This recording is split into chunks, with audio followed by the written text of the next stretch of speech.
Hallo vriende en baie welkom by vandag se oordeenking. Vandag praat ons oor 'n baie belangrike onderwerp.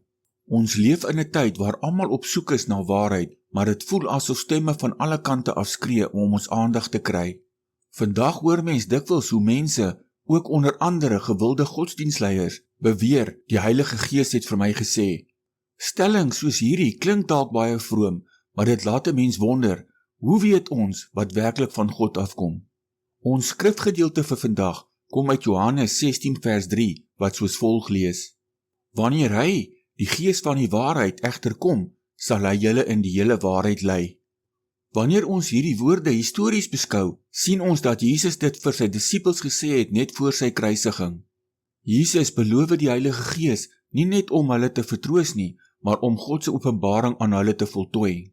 Die Gees is gestuur om Christus te verheerlik en die apostels te lei om die fondament van die kerk neer te lê en om die skrif te voltooi. Hy sou hulle herinner aan dit wat Jesus geleer het en die volle waarheid van God vir ons oopmaak. In die antieke wêreld was daar net soos vandag baie valse profete en leraars wat mense probeer mislei het. Jesus gee vir sy volgelinge 'n absolute waarborg. Die Heilige Gees dink nie nuwe, vreemde dinge uit wat stry met Jesus se leringe nie.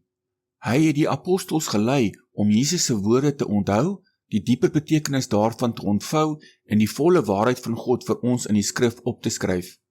Die groot toets lê in die Gees se karakter. Hy is die Gees van waarheid. Die apostel Paulus waarsku in Handelinge 20 dat daar wrede wolwe sal opstaan wat verkeerde dinge praat om mense agter hulle aan te lok. As iemand vandag beweer die Gees praat met hulle, maar dit weerspreek die Bybel, dan is dit eenvoudig nie die Heilige Gees wat daar praat nie. Dit is die gees van dwaling. Die Heilige Gees sal nooit die skrif wat hy self geïnspireer het weerspreek nie.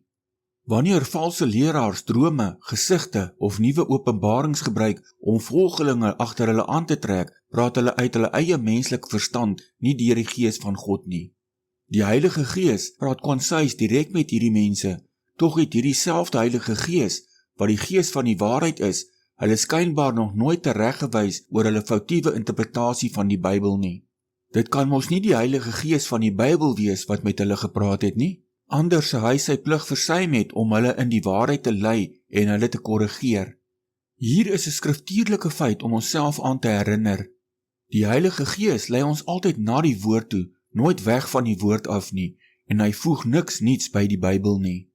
In 2 Petrus 1 vers 21 staan daar dat geen profesie uit die eie denke van die mens ontstaan het nie, maar dat mense deur die Heilige Gees gelei is toe hulle die woord van God geskryf het. Die feit is dat God se openbaring vasstaan en dat die skrif gesluit is. Ons hoef nie agter elke nuwe spesiale openbaring of droom aan te hardloop nie. As jy die Gees se stem wil hoor, lees jou Bybel. 2 Petrus 1 herinner ons immers daaraan dat geen profesie van die skrif 'n saak van eie uitlegging is nie, omdat die heilige manne van God deur die Heilige Gees gedrywe is toe hulle gespreek het. Kom ons bid saam. Hemelse Vader, baie dankie vir u Heilige Gees wat u vir ons as gids gegee het. In 'n bose wêreld vol verwarring en mense wat ons wil mislei, vra ons vandag vir die wysheid om te onderskei. Vergewe ons waar ons soms ons plig versuim het om alles wat aan ons verkondig word met die skrif te vergelyk om te sien of dit werklik so is. Here, skerp ons gees op sodat ons die waarheid van die dwaling kan onderskei en dwaalleraars kan vermy.